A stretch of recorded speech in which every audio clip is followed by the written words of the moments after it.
కూతురా? అందరికీ తను కొద్ది రోజులకి మాట్లాడుకోవటానికి ఒక సెన్సేషనల్ న్యూస్గా మాత్రమే ఉన్నది. వాణ్ణి నా చేతులతో చంపేయాలి. దానికి నువ్వు తోడుగా ఉండాలి. వాడిని చంపాలా? చంపాలని ఎవరు చెప్పారు? నువ్వు నాతో పాటు ఉంటే చాలు. అది నేనే చేయాలి. కానీ దానికెందుకు నేను? 10,000 సుపారీ ఇచ్చి ఎవరిని చంపమంటే వాళ్ళని చంపే ఈ కాలంలో ఇంత డబ్బులు ఖర్చు పెట్టి నన్నెందుకు మీతో పాటు తీసుకొచ్చారు? నేను చేర్చుకోలేదు. తెలుసో తెలియకో నువ్వే నా దగ్గరికి వచ్చావు. కోర్టు అతన్ని విడుదల చేసిన తర్వాత నేను ముందు వెళ్ళింది ఆ కేసుని విచారించిన పోలీస్ ఆఫీసర్ దగ్గరికి.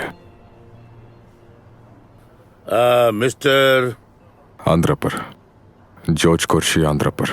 మిస్టర్ ఆంధ్రపర్, నేను ఈ కేసు విషయంలో ఏమీ చేయలేను.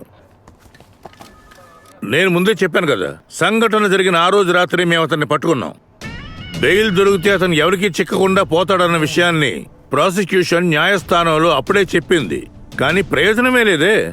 కోర్టులో లాయరు నిందితుడిని గెలిపించాడు కదా, మనమేం చేయగలం? ఊర్లో ఉన్న అందరు అన్నయ్యలు ఇలా చేస్తే ఇంక మాకేంట్రా పని? డైలాగ్ అంతా ఏం కాదు సార్, అదే నిజం.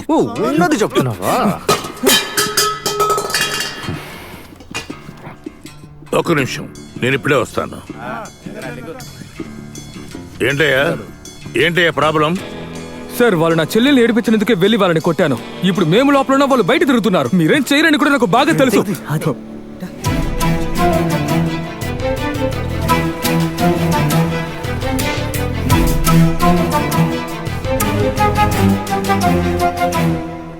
నష్టపోయింది నేను మాత్రమే అని అప్పుడే నాకు తెలిసిందే.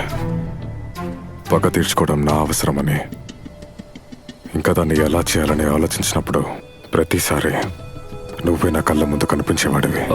ఒక నిమిషం హోల్డ్ చేయి. బండి కాస్త సైడ్ నువ్వు రేపు ఫోన్ చేయి. బయలుదేరే ముందు కాస్త కాల్ చేసి. రోడ్లో నిలబడి ఫోన్ మాట్లాడుతున్నావేంట్రా? Sorry brother. వీడు బాగుపడ్డా. ఓకే. ఈ అబ్బాయి ఎవరో తెలుసా?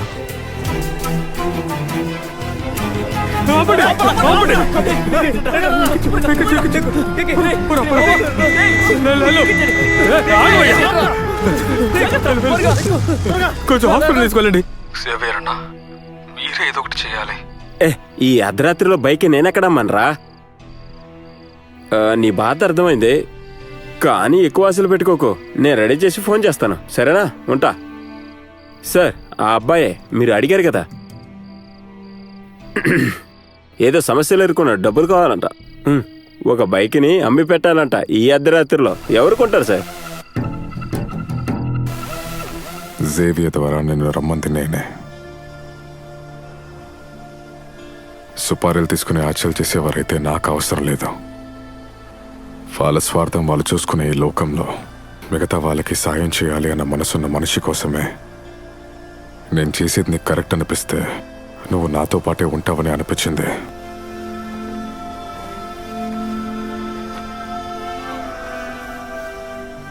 కార్లో కూర్చోండి, ఇక్కడంత సేఫ్ కాదు.